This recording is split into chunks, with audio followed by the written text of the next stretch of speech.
IBN 7 हौसला है। अश्वमेध पर निकले प्रधानमंत्री नरेंद्र मोदी और ऑस्ट्रेलिया से फिलहाल जो सबसे बड़ी खबर आ रही है वो ये कि प्रधानमंत्री नरेंद्र मोदी G20 समिट में भी काले धन का मुद्दा यानी ब्लैक मनी का मामला जोर शोर से उठाने वाले हैं। इस बाबत उन्होंने जापान के प्रधानमंत्री शिंजो आबे से इस बारे में काफी देर तक चर्चा की है। अगर काले धन के खिलाफ मुहिम पर नरेंद्र मोदी G20 समिट में आम सहमति बनाने में कामयाब हो जाते हैं तो अब तक की यह बहुत बड़ी उपलब्धि होगी भारत की। ऑस्ट्रेलिया से ऐसी ही और भी कई खबरें हैं। मोदी की ऑस्ट्रेलिया यात्रा की पल पल की खबर IBN 7 आप तक पहुंचा रहा है। ऑस्ट्रेलिया से बाकी की खबरों के लिए चलूंगा मैं सीधे आपको ब्रिस्बेन लेकर। वहां पर हमारे सहयोगी मारिया शकील मौजूद हैं और साथ ही सिडनी में है मेरे सहयोगी आकाश सोनी। सबसे पहले चलेंगे ब्रिस्बेन, जहां की खबरें बता रही हैं अब आपको मारिया, ओवर टू यू। शुक्रिया। प्रधानमंत्री यहां ब्रिस्बेन पहुंच चुके हैं और आते ही उनकी मुलाकातों का सिलसिला शुरू हो गया। उन्होंने मुलाकात की शिंजो आबे के साथ, डेविड कैमरून के साथ और यूरोपियन यूनियन के प्रेसिडेंट के साथ भी। और इन मुलाकातों में काले धन का मुद्दा भी उठा। लेकिन इन बायलैटरल मीटिंग से पहले उनकी मुलाकात हुई यहां पढ़ रहे भारतीय बच्चों के साथ। वो मुलाकात थी क्वींसलैंड यूनिवर्सिटी ऑफ टेक्नोलॉजी में, जहां पर प्रधानमंत्री ने भारतीय बच्चों को 14 नवंबर की बधाई दी।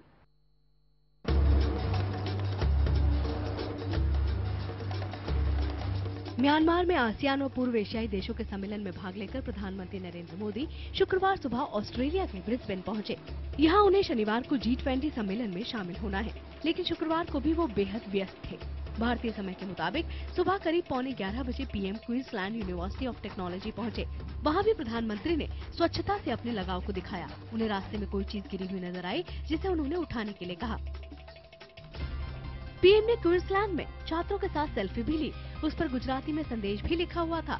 क्वींसलैंड यूनिवर्सिटी में उन्होंने कई तकनीकी प्रोजेक्ट में अपनी दिलचस्पी दिखाई, लेकिन उन्होंने वहां की गेस्ट बुक में गुजराती में संदेश लिखकर सबको चौंका दिया। उन्होंने लिखा, शोध विकास की जननी है। मानव जाति की विकास यात्रा का शोध के साथ मजबूत नाता रहा। कृषि क्षेत्र में विज्ञान और टेक्नोलॉजी का बढ़ता प्रभुत्व कृषि जगत के लिए उपयोगी होगा।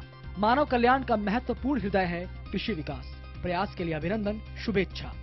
Since Australia is an arid country, how they are using biotechnology to improve yields in chickpeas and moong.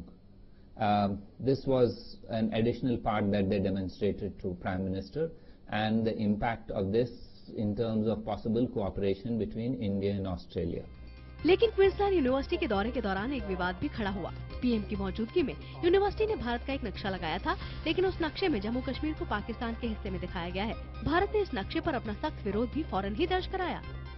Government of India takes any depiction of maps of India very seriously. Immediately, the Foreign Secretary raised it with the scientists concerned. They were actually extremely apologetic and regretted that this was an error on their part. बहरहाल प्रधानमंत्री ने कई राजनेताओं से अहम मुलाकातें भी की। प्रधानमंत्री ने इंग्लैंड के प्रधानमंत्री डेविड कैमरॉन, जापान के प्रधानमंत्री शिंजो आबे और यूरोपीय यूनियन के अध्यक्ष से मुलाकात की। इन बैठकों से बड़ी खबर ये निकली कि यूरोपीय यूनियन ने प्रधानमंत्री नरेंद्र मोदी के योगा डे के प्रस्ताव का समर्थन किया। मोदी ने सभी बैठकों में आतंकवाद को धर्म से जोड़ने पर चिंता जताई। PM ने सभी बैठकों में मेक इन इंडिया के नारे को दोहराया, सभी को भारत में निवेश का निमंत्रण दिया। प्रधानमंत्री ने G20 सम्मेलन में काले धन के मुद्दे को उठाने के संबंध में जापान में प्रधानमंत्री शिंजो आबे से चर्चा की। लेकिन अभी प्रधानमंत्री को अपनी मुलाकातों और बातचीत के कई और चरण पूरे करने हैं। शनिवार को ब्रिक्स की बैठक और G20 सम्मेलन में भाग लेंगे। साथ ही फ्रांस के राष्ट्रपति ओलांद और कनाडा के प्रधानमंत्री स्टीफन हार्पर से भी मुलाकात करेंगे।